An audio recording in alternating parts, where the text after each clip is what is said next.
All right, let's jump right into it. Welcome to this explainer, where we're going to take 15 absolutely essential personal finance tips straight from Intuit and transform them into a totally stress-free, step-by-step roadmap to launch your financial journey.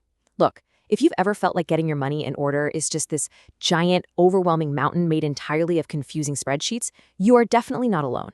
But today, we're cutting through the noise. We're going to focus squarely on building foundational habits. Things like realistic budgeting and actual emergency savings that work in the real world. So, here is our game plan for today's blueprint.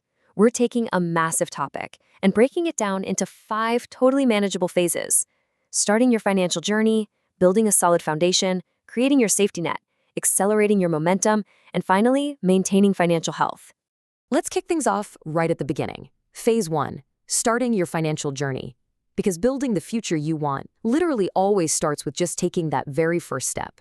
Okay, so here's a really simple question, but man, is it one of the hardest to actually answer. Where does your paycheck go? Without a clear plan, it is entirely too easy to reach the end of the month and just wonder where on earth your hard-earned cash disappeared to. Was it all those extra coffees? Maybe a forgotten streaming subscription? You might actually be making plenty of money to get by, but if you don't know where it's flowing, you simply can't control it. The core philosophy we really need to lean into here is that awareness changes behavior. Intuit makes a fantastic point that simply tracking your spending reveals these hidden patterns, everything from small, sneaky impulse buys to recurring charges you completely forgot you even signed up for. It puts the control firmly back in your hands. And hey, you don't have to meticulously log every single dollar for the rest of your life, but doing it just long enough to see what's actually happening, that is your absolutely crucial first step to gaining financial clarity. And honestly, that kind of awareness naturally leads us right into phase 2, building a solid foundation through budgeting. Creating a budget you can actually stick to doesn't mean you need a PhD in Excel. It is just 3 simple steps. 1, list out your core expenses, the absolute must-pays. 2, prioritize where the rest of your money should go based on your actual real-life goals. And 3, just track your spending regularly. That's the whole shebang. It isn't about restriction. It's simply about giving your money a job to do. I absolutely love this next point. Flexibility beats rigid rules, so keep it realistic. Think about it. If your budget completely falls apart the very first time an unexpected expense pops up, it's way too strict to actually last.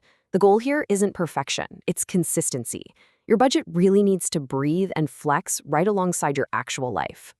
So, with our foundation set and our budget breathing, let's move right into phase 3, creating your safety net, specifically focusing on emergency savings. $1,000. Now, that might sound like a pretty basic milestone, right? But this number is actually a massive wake-up call. According to Bankrate, less than half of Americans could cover a $1,000 unexpected expense using just their savings alone. That is wild.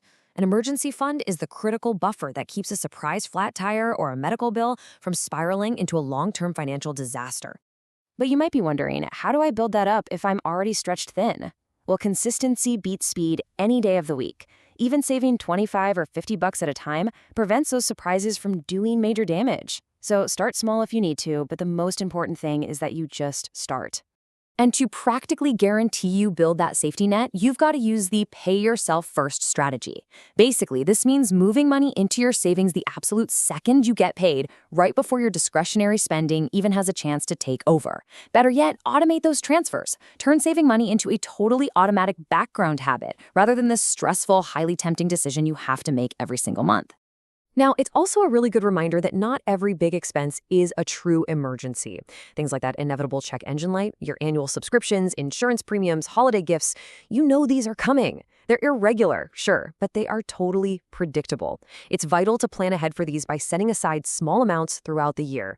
That way, you smooth out your cash flow and protect that sacred emergency fund you're working so hard to build up. All right, now that your safety net is locked in, we enter phase 4, accelerating your momentum by taking high-impact actions.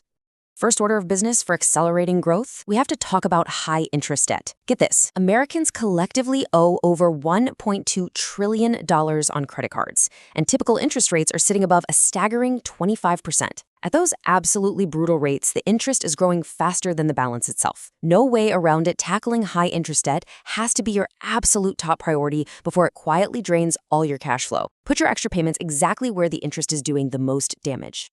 Once that high-interest debt is handled, you can really look to the future and harness the literal magic of compounding interest.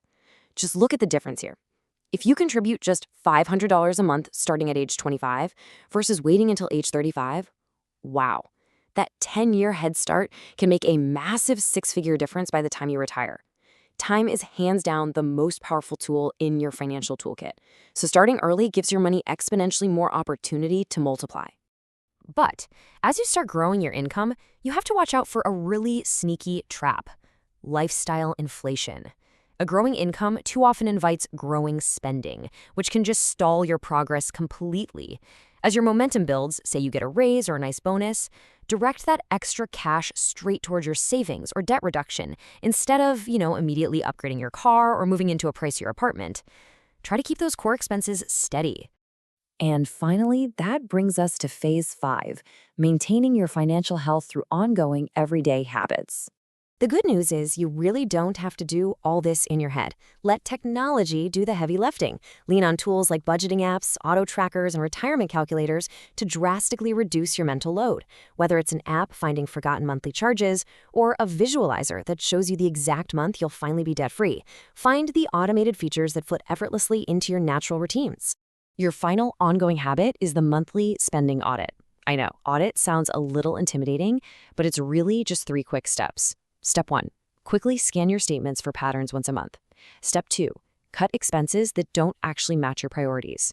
And step 3, redirect that cash right towards your goals. Regularly reviewing your spending like this helps you spot totally painless opportunities to cut back. Maybe it's finding out your grocery costs crept up or ditching that gym membership you never use. And you do it without feeling like you're sacrificing the things you genuinely love. Because hey, life rarely stands still, and neither should your finances. As Intuit points out, good personal finance is all about making steady, manageable progress over time. So knowing that small, consistent habits really do compound, I want to leave you with this. What single step will you take today to rewrite your financial future? Pick just one foundational action we covered in today's explainer, put it into motion, and just let the momentum carry you forward. Thank you so much for joining me, and I will catch you next time.